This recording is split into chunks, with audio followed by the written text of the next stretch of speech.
Welcome to Tuscaloosa and Bryant Denny Stadium on the campus of the University of Alabama, where number 24 Mississippi State takes on number 6 Alabama. But ranking's kind of irrelevant at this point, Steve. You've got a Bulldog team that really needs to bounce back from Kentucky and that trip, and they're facing a tough place, a tough rival, and just a tough matchup. Yeah, and it always is. And it really doesn't matter what Alabama's record is. I mean, it's like I read people that say, I'd hate to play them after a loss. Well, I hate to play them at any point. Under Nick Saban, you're always going to get the focused Alabama team. That may be a little more laser focused this week, but even if they had won last week, I don't know that it enhances Mississippi State's chances of winning this football game. State's going to have to go out and give their best effort of the year and probably have to have some help from Alabama. Well, Mississippi State has its own issues to worry about. You and I were trying to check the field as they warmed up loosely. We couldn't find Winston Sharp or Dylan Johnson. And again, they were just in T-shirts, not uniforms, so maybe they're available. Maybe they were still in the locker room, the training room, maybe not. That's something Mississippi State needs, because we saw last week when Sharp went out, the offensive line had some troubles. Without Dylan Johnson, the run game kind of went away. The State needs all this because Will Rogers has got to have every weapon available at his disposal to attack one of the better defenses in the SEC.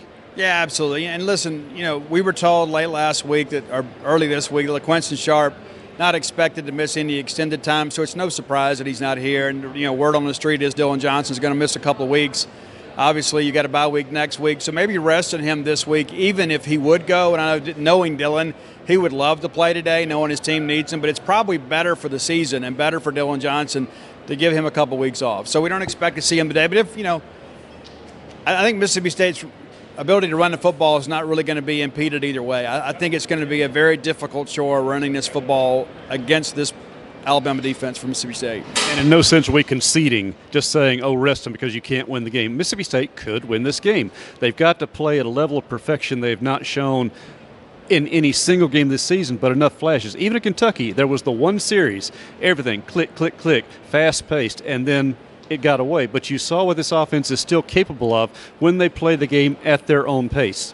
Yeah, and that's the thing, too. I still don't think we have seen 4 good quarters from Mississippi State. I mean, I don't know anybody could argue to the contrary. The reality of it is State's going to have to begin to be a little more consistent on both sides of the football. And last week was really kind of a gut punch to State because State was favored on the road against a team that lost 2 in a row. You had all the momentum in the world to won 3 in a row, and you went and laid an egg. Knowing this game is looming makes that loss seem that much more important at this point.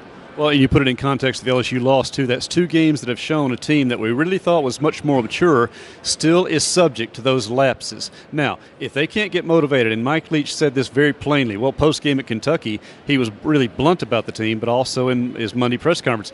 If you're playing the logo on the helmet, then you're probably not ready to play. They need to come out and play their own game regardless of opponent, but now especially considering the matchup they have, and I'm including the defense in that, too.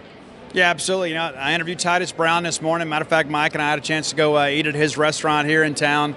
Flava's Seafood and Soul Food in the University Mall. If you're in town, go check it out.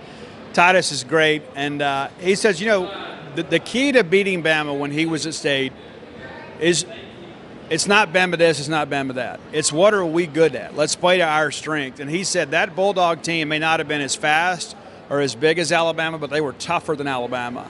And if Mississippi State has any chance today, they're going to have to come out and show that they're tougher than Alabama, and that's going to be a tall chore. Maybe they should show a clip of DeMond Glanton against Alabama in the locker room there to give an idea of what happens. Hey, they fall down when they're hit too. But more seriously about that, offense again, we get back to that. I think only 3 times since 2006 has State scored multiple offensive touchdowns against Alabama. Usually they get some defensive touchdowns. Last year, 3 field goals. The year before, totally shut out.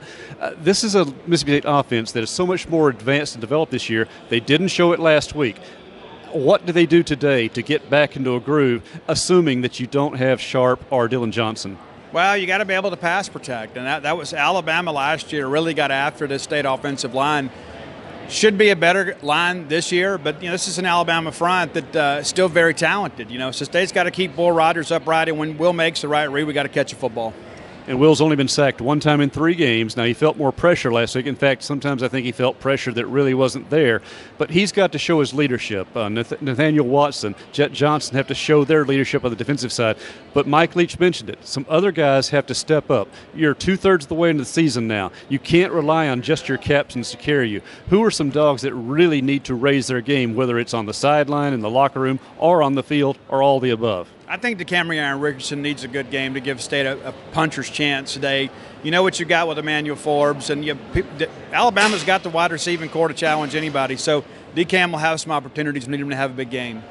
And a chance also for a little history today. Will Rogers, 972 career completions. He already leads the SEC, and with just a typical game, will become the first SEC passer ever with 1,000 career completions. And Emmanuel Forbes has tied the SEC record for pick sixes. Would love to see him break that record here today.